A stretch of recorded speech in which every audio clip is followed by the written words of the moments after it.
Hi, Aries, Sun and Rising. Welcome to your March 2024 Astro Update. It's Rena here. Well, here we are in this month that I have always loved my whole life because, growing up in the Midwest where we have, I don't know if I call them long winters, but certainly periods of time when there isn't a lot of outward growth happening and a lot of cold weather that keeps us feeling kind of like restricted or constricted. Now we have that springtime, that promise of the growth occurring, and I think of like the Ace of Wands, in the tarot with the Rider-Waite picture of the leaves sprouting from the wands. And that's how I think of March. So there's that sense of expansion. And that is definitely Aries, an Aries vibe. So this month is going to be significant in the sense that, yes, we have the astrological new year, which just so happens to be when the sun goes into your sign. And that template of the universal chart, which kind of is used to, predict things for the collective. But there's also the eclipse in your opposite sign of Libra, the lunar eclipse, happening on the 25th of March. Now, I'm going to get to that because I like to do things in order. I don't like to kind of just talk about different things. For one reason, because I'd probably forget what I said and what I didn't say. So it's easier for me just to go down the line. But yeah, I think overall there's not going to be a lot happening because all the planets are direct, so there are no retrogrades to talk about. But interestingly, right on April 1st, April Fool's Day, Mercury goes retrograde in your sign, so there you go. So we start with some of that. Okay, well, believe it or not, the first major transit that occurs is on the 10th of the month. So, that's like 1/3 of the month into March. And Mercury goes into your sign. But on the same day, we have the new moon at 20 degrees of Pisces. So Pisces and Aries are adjacent signs. Pisces is the last sign. So that is in your 12th house, this new moon. And then you have Mercury going into your first house. I always say with Mercury in the first that it's helpful for people to align with their voice. Because a lot of times, like for instance, Mercury is never far from the sun, so it's not like it's wherever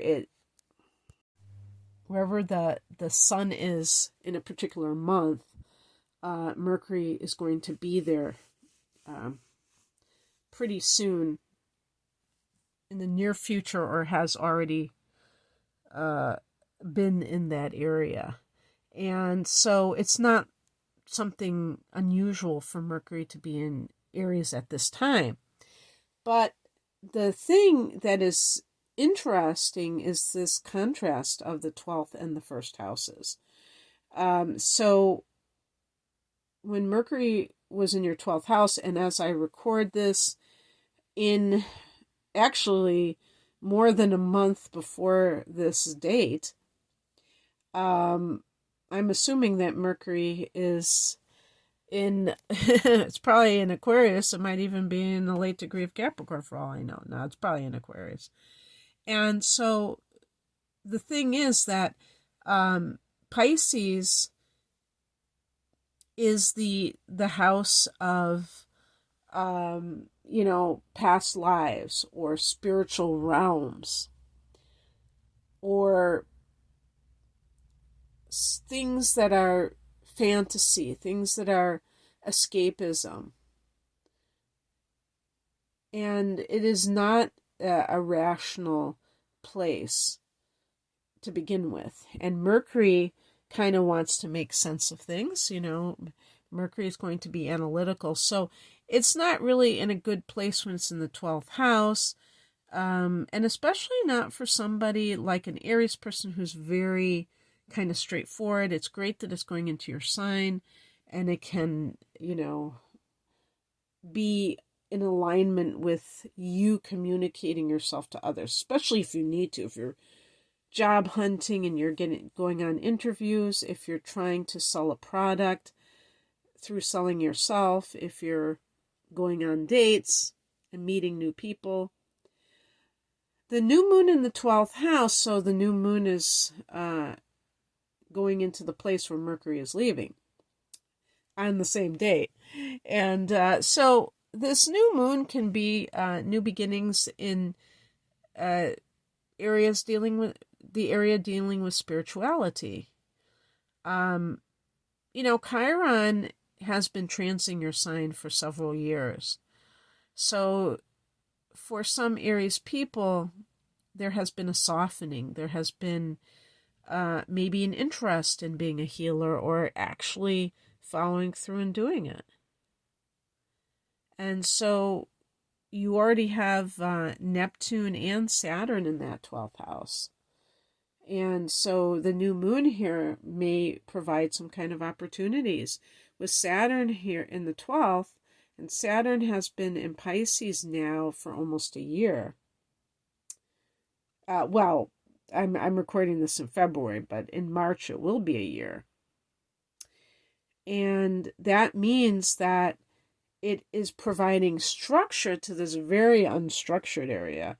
And because Saturn rules the 10th house of career, I always think of career opportunities in these particular areas. Now, of course, discipline goes along with Saturn, and discipline can simply mean some kind of studies that you have to complete or training that you have to complete in order to get some kind of, you know, certification so that you can do that healing type of work. Who knows? But it's definitely kind of a more diffused new moon for sure. On the 11th, Venus goes into that area as well, the 12th house. Venus in the 12th, I have drawn the connection from the 11th to the 12th. The 11th house is very social. It can be friendships. It can be groups you belong to. Maybe you meet some love interest at that time because when Venus is in Aquarius, it's at a friendly angle to you. And then that budding love or attraction is something that you don't necessarily want to broadcast. The 12th house can be hidden things. So with Venus here, hidden love affairs or just doing things behind the scenes. Doesn't mean that anybody's sneaking around having an affair. It just means that you're not necessarily bringing it out to the public. You know, if you're a single parent and you don't want your children to meet somebody just yet until you know that there's somebody that you really trust and that you want to spend more time with. Could be that as well. This can also be maybe somebody that is a karmic connection. In other words, you meet them and you really feel like you've known them before. I hesitate. I love to say the word soulmate, but now I'm kind of hesitating because we can feel familiar relationships and they can be kind of karmic in a sense that maybe we need to kind of have closure or whatever, some kind of further contact with certain people for whatever reason. And it's not necessarily going to be an easy thing. So I don't want to always romanticize that, but it can also be the person who is doing some kind of artistic project behind the scenes. On the 19th, the sun goes into your sign. You should start to feel more like yourself. If you have felt a little bit dragged down, and also with the sun in the 12th house, Aries, you may have not felt as, in addition to being as energetic, you might not have felt as social. When the sun is in the 11th house, it's like very social and into being around other people. And in the 12th house, there's more of a desire for solitude. So this is your coming out party, if you will. And this is the astrological new year. So for everyone, there can be this sense of turning over a new leaf, a time, a marker in the year that we look to for new beginnings in a big way. On the 22nd, we have Mars going into Pisces, into that 12th house. So, there for the last few months, there have been this theme of, a lot of energy in concentrating one sign. Like, for instance, last month I was marveling at the Aquarius stuff going on. So for you, that could have been a very social time, maybe even more than you typically are, because a lot of Aries people are extroverts anyhow, but this just adds to that. But now we're talking about Pisces, because I'm not just talking about Venus and Mars. I mean, these are personal planets. They're close to the sun. They're, that's to be expected. Although at this time last year, Mars was still in Gemini, finally going into Cancer at the end of March of 2023. So that doesn't always happen like that, for sure. But with the Aquarius energy, you also had in February, you also had Pluto going into Aquarius. That's a heavy hitter. And the new moon was in February instead of in January. So there's another one. But in this month, because we do have Saturn and Neptune in this sector, to have Venus and Mars and the sun, at least at the beginning of the month, the sun was still in that area. That is significant. And so on the 22nd, the sun will have already been in Aries. So that's, the sun is in the 1st, and you have Mars in the 12th. Well, Mars is your ruler, Aries, so you can feel quite restless. I always say Hatha Yoga, that's a great way to do something physical. If you feel like, you need to move, but you feel like you can't do it, that, like, even, of course you're going to be moving, but I mean, you don't feel that sense of expansion through movement, because the 12th house is a water house. It's an inner sanctum, and it's almost like a retrograde, like a Mars retrograde in a sense, because you're really in that reflective mood.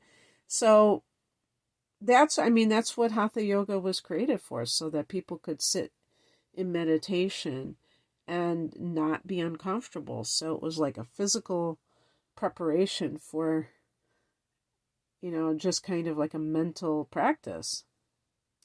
And this can also be something where you're doing something behind the scenes rather than outward. Aries people do tend to be very open about whatever it is that they're doing. Maybe you're very open about, who you date, but for some reason you may feel like you have to kind of do things behind the scenes. And I think I think that is actually very powerful. I can't remember what the phrase is that they always say about, you know, tending to your garden, you know, secretly, but that's not how they say it. But it's like, you know, not necessarily sharing it with other people when it's in that development stage, because, you know, some people may try to trample the seedling, you know, because of their own issues. So, and plus you just have a sense of freedom when you do it that way.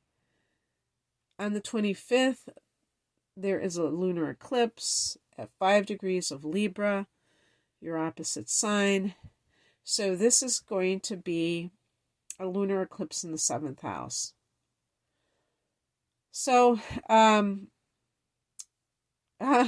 well, that kind of, oh yeah, you know, Mars in the 12th house, that could be like a secret love affair for sure, like a, you know, a fling, hot and heavy kind of thing. Venus there, it could be also that there is a romantic connection too. It's not just Mars there, you know. But yeah, you know, now that I'm seeing that, it makes me wonder. But the bottom line is that lunar eclipses can bring some kind of crisis to surface, and this can be with your marriage, the 7th house. Or, you know, when I say marriage, I'm talking about committed partnership. That's what the 7th house is dealing with many times. And it can be like a tower moment where something comes out that is very surprising, that is very illuminating. I'm not saying that you're spilling the beans or something, but you find out something else that's going on with your partner. Whatever happens, or if anything even happens at all, because sometimes you may not, you know, you may go on the other side of this and it's like, okay, that was a nothing burger. But the bottom line is that if change to your relationship does occur, all these eclipses are supposed to be dealt with detachment, not with clinging to the old, because this is the way that the universe is shaking things up to kind of nudge you along the path that you're meant to be on. There's like a sense of fate or destiny attached to these eclipses. And, you know, it could be for some people the exact opposite. It could be that you decide, maybe you're 40 years old and you decide to commit after really resisting it for a long, long time. You know, you may have been dating somebody for 10 years and then finally say, look, okay, let's move in together or let's get married. Because it dawns on you that it's absolutely ridiculous that you should be afraid about it. You know, that you're depriving yourself of being with the person that you love more than anything else. So it could be something very positive.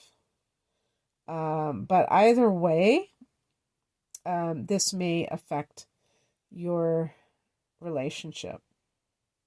And by the way, I mean, this could be a business partnership. It could be a legal matter.